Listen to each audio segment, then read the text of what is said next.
Today we're gonna talk about the Maginot Line and try to figure out how effective it would be in a modern war. In the previous video I talked about the giant German bro, but why not talk about an even more gigantic French bro, which as you could guess from the name of this video is Maginot Line, which I pronounced wrongly in the previous video by the way. As it turns out it's Maginot Line, not Maginot. I hope your ears didn't bleed out from me saying it wrongly. And let's get to the video and figure out if it would stand any chance in a modern war.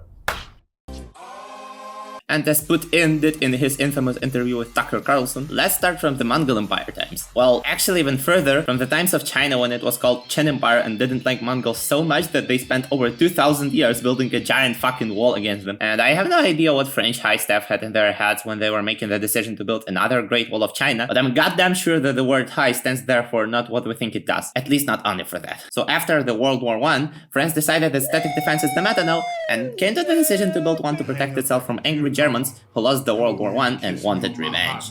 And jokes aside, the Maginot Line was actually freaking impressive. I mean, just look at that. I've got to admit that people who worked on the Maginot Line engineering were either very passionate about their jobs or were getting paid like modern OnlyFans girls. I'll leave a link for the original picture in the description for those who'd like to watch it closely, if I don't forget. It was a well-engineered defense line with a lot of defense structures, among which Gros of Rage, large fortress, heavily armed and staffed. Each Gros of Rage typically housed 500 to 1000 men. Petit of Rage, small fortress, smaller, usually housing 100 to 200 men. These of Rages had following cloches and retractable turrets that, to be sure, divided into cloches with simple weapons like anti-tank guns, machine guns, and mortars, mortar cloches and observation cloches, one type of which can see you through periscopes, while the other type can also stare you down to death by the rescue. Retractable turrets, literally turrets that can hide underground, not much to talk about here except its armament, which is on the screen. It also had a lot of other interesting stuff like casemates, concrete bunkers embedded in the ground, everything for a comfortable life in it and could fit from 20 to 30 men. Observation posts, armored and camouflaged, providing observation and artillery coordination, periscopes, rangefinders and communication equipment. Infantry shelters, concrete bunkers with supply, troops and air filtration system from gas and fart attacks. Anti-tank obstacles, dragon teeth, my other favorite, anti-tank ditches and hedgehogs. Of course, barbed wire and mines, how the defense line exists without these. Underground tunnels and railways. Living quarters, barracks with mess halls, kitchens, medical facilities and recreational areas,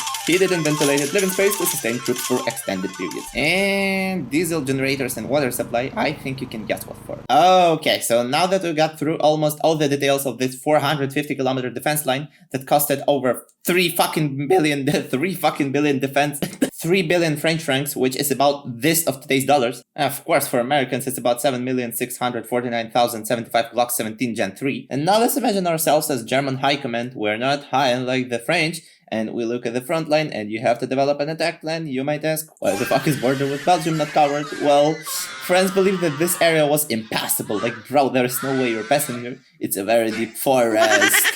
It's simply not possible. If only they'd known that Lieutenant Gen-Heinz Guderian, who would have planned the offensive, had been fighting in this forest for a good part of World War I and knew it better than how to take a shit. But hey, we ain't stupid. Just in case, why not extend the Maginot Line on the Belgian border? I'm under this shit. I'm neutral now. The fuck you mean you're neutral? You literally have a neighbor who started the World War I and who's planning to start another World War.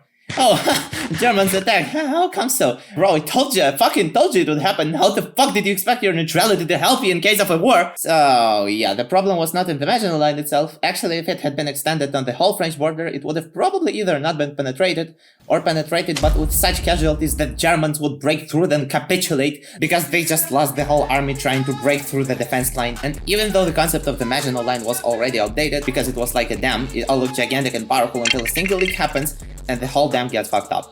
It could have worked, but it had a flaw that buried the whole effort. But let's finally talk about the question from the title, would the Maginot Line work in a modern warfare? And well, the short answer is, it depends. You see, if we talk about the Maginot Line itself, it would get absolutely smashed by any modern tank, these babies, missiles, artillery, and drones. Like, bro, a Challenger 2 and Abrams wouldn't even feel in the fortifications because of its armor. Neither would a T-90M, but for the other reason, because the fortification cannot be seen from the outer space. What about a modified Maginot Line? As I said, it depends. It depends on what weaponry sites have. If the attacking site has a lot of artillery, bunker busters, and missiles, then the defense line is going to be fucked in a matter of days. The problem of defense lines in the modern reality is that it's static. It can't go anywhere, so the attacking side can happily run around and throw everything they have at the defenders, while all they can do is pray it ain't gonna hit him. An example I'm familiar with the most, the Russian defense line in Zaporizhia region. Why did I say it with the German accent? The defense line in Zaporizhia region was also called the Maginot Line 2.0, even though it reminded the Maginot Line only by the fact it was a defense structure as well. They didn't build big-ass bunkers, but minefields, trenches, tank traps, etc. And Ukraine, unfortunately, couldn't break through it because of enormous amount of landmines and lack of artillery, air support and vehicles that can withstand a landmine explosion. If Ukraine had had it all, it would have probably succeeded. And that is why Western countries need to give Ukraine 5 billion rockets so that Western countries won't have to build another Maginot Line on its border with Russia. Yes, I'm Ukrainian propaganda, and that's actually what I think. So, the final conclusion is that static defense line is not meta since World War I. The meta against an enemy who's not some ooga boogas with AK-47s now is maneuverability and rapidness. And thanks for watching, David was here. You can leave the channel and subscribe to a like if you like the video. And there is a small problem with making videos right now because you see, I live in Ukraine and the neighboring country bombs my electro station, my country's electro stations every fucking day. And that's why I have only 12 hours of electricity per day. And you know, there is a small issue. I can't make videos without electricity. So if you see this video, it means I had enough electricity to upload it. See you next time, напевно.